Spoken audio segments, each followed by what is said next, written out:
చెరుగట్టు ఆలయ ప్రాంగంలో ఈ రోజు తెల్లవారుజామున ఘోర అగ్ని ప్రమాదం చోటు చేసుకుంది. ఈ అగ్ని ప్రమాదంలో సుమారు 18 షాపులు కూడా పూర్తిగా కాలిపోయినటువంటి పరిస్థితి ఉంది. ఈ షాపులను ప్రభుత్వ విప్ అదే విధంగా స్థానిక ఎమ్మెల్యే వేముల వీరేశం కూడా ఆ స్థానికులను మొత్తం కూడా పరిశీలించినటువంటి పరిస్థితి ఉంది. ఆ షాపులను పరిశీలించడం, ఆ బాధితులను కూడా పరామర్శించినటువంటి పరిస్థితి ఉంది. సార్ నడి మరిన్ని వివరాలు ప్రయత్నం చేద్దాం. సార్ ఈ రోజు అగ్ని ప్రమాదం చోటు చేసుకుంది సార్. మొత్తం కూడా అంటే దాదాపు ఒక 20 షాపులు అంటే షేరింగ్ షాపులతో కలిస్తే ఒక 20 షాపులు పూర్తిగా నష్టపోయినటువంటి ఒక పరిస్థితి ఉంది. ఒక్క షాపులో షార్ట్ సర్క్యూట్ అయ్యి ఆ షార్ట్ సర్క్యూట్ ఒక షాప్ నుంచి ఒక షాప్కు విస్తరించుకుంటూ పోయింది. ప్రధానంగా ఈ షార్ట్ సర్క్యూట్ అయ్యి 20 షాపులు అంటుకోవడానికి కారణం ఏంటంటే ఆ షాపులలో ఉన్నటువంటిది పూజా సామాన్, అగరబత్తీలు, హారతి కర్పూర బిళ్ళలతో పాటుగా ప్లాస్టిక్ సామాను ఉన్నది. కాబట్టి ఇది తొందరగా అంటుకోగలిగింది. ఈ ఘటన జరిగిన వెంటనే సమాచారం రావడంతోనే స్థానిక సిఐ గారు, ఎస్ఐ గారు, అట్లాగే ఫైర్ సిబ్బంది, మా అధికారులు, ఆర్టీఓ గారు, సిఓ గారు, ఎంఆర్ఓ గారు, స్థానిక సర్పంచ్ గారు, చెరువుగట్టు చైర్మన్ గారు, ఇక్కడ ఉండే యువకులందరూ కూడా అప్రమత్తమై ప్రాణ నష్టం జరగకుండా కాపాడగలిగారు. ప్రాణ నష్టం జరగకుండా కాపాడటంతో పాటు ఈ మంటలు వ్యాప్తి చెంది గ్రామస్తులకు ఆ పక్కనే ఉన్న ఇండ్లకు అంటుకోకుండా జాగ్రత్తలు తీసుకోగలిగినాం. ప్రాణ నష్టంని నివారించడం, మంటలు విస్తరించకుండా నివారించడం.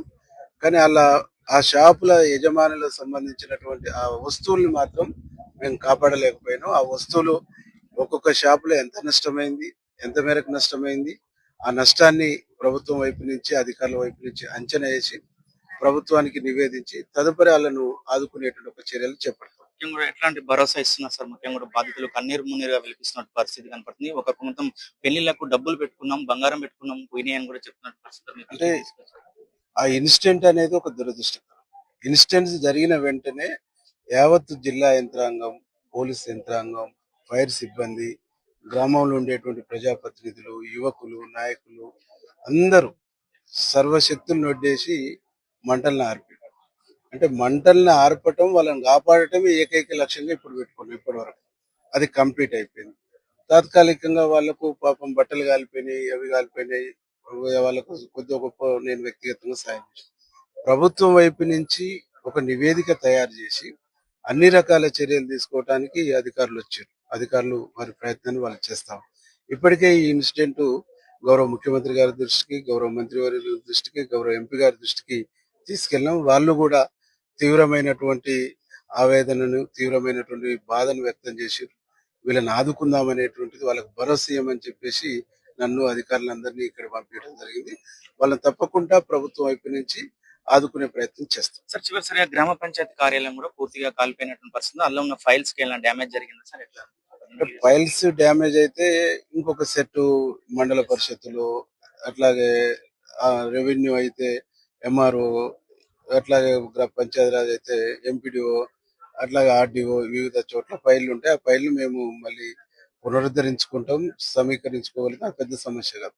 ప్రాణాలని కాపాడగలిగినాం, ప్రాణ నష్టం జరగకుండా చూడగలిగినాం. మిగతా అన్నిటిని కూడా మనము రికవర్ చేసుకునేటువంటి అంశాలే. Thank you sir. మొత్తం కూడా స్థానిక ఎమ్మెల్యే వేముల వీరేశం గారు చెప్తున్న పరిస్థితి, మొత్తం కూడా మనం బాధితులను కూడా పరామర్శించాం, బాధితులకు కూడా న్యాయం చేసే విధంగా కూడా మేము చర్యలు తీసుకుంటామని చెప్తున్నారు. అధికారులు కూడా దీని యొక్క పూర్తిగా ఒక నివేదికను కూడా తయారు చేస్తున్నారని కూడా చెప్తున్న పరిస్థితి కనపడుతుంది. ఏదైతే మొత్తం కూడా సుమారు 18 షాపుల వరకు కూడా పూర్తిగా దగ్ధమైనాయి. కాబట్టి వారందరూ కూడా ఎవరు నిరాశపడకుండా ఆర్థిక సాయం చేసే విధంగా ప్రయత్నం చేస్తామని కూడా స్థానిక ఎమ్మెల్యే వేముల వీరేశం చెప్తున్న పరిస్థితి. వీడియో జర్నలిస్ట్ కృష్ణతో అచ్యుత్, RTV, చెరుగట్టు, నల్గొండ జిల్లా.